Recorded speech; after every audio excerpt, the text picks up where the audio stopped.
mais mon ami, tu ne me croiras pas.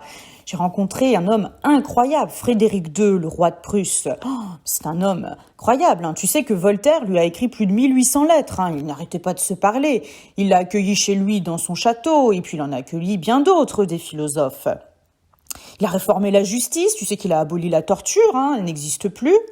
Il a aussi dit « Toutes les religions se valent du moment que ceux qui les professent sont des honnêtes gens ». Il accorde la liberté religieuse, c'est le cas presque nulle part ailleurs en Europe. Puis aussi, il a défendu la liberté de penser, à condition bien sûr de lui obéir. Enfin, il s'agit bien de préserver l'ordre. Alors, le seul problème de Frédéric II, c'est surtout qu'il aime beaucoup la guerre. Il attaque bon nombre de ses voisins, mais enfin.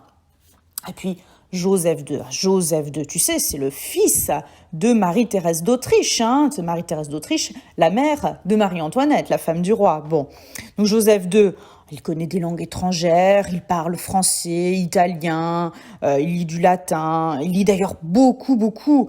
Il s'est rendu en France pour rencontrer sa sœur, Marie-Antoinette.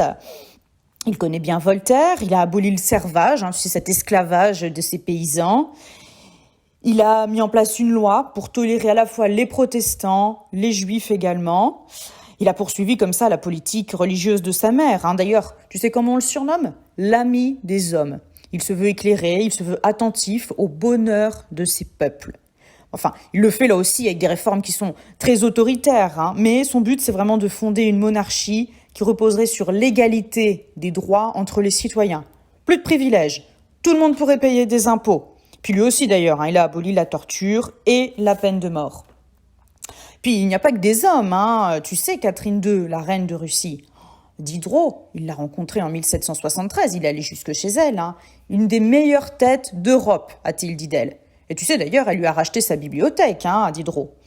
Elle aussi, elle était pour la tolérance religieuse, pour le progrès social. Elle a soutenu Voltaire dans l'affaire Calas, elle l'a soutenu financièrement, beaucoup d'argent pour qu'il puisse défendre la tolérance. Et puis, elle parle russe, elle parle allemand, elle parle français, elle a développé une grande intelligence, elle a créé des écoles publiques. Elle a mis aussi en place un code de loi pour que tout le monde ait les mêmes lois, pour une égalité devant la loi pour chacun.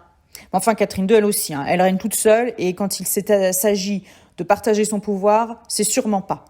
Mais enfin, tous ces gens-là, ce sont des despotes éclairés et il serait bon peut-être que Louis XV s'en inspire un petit peu.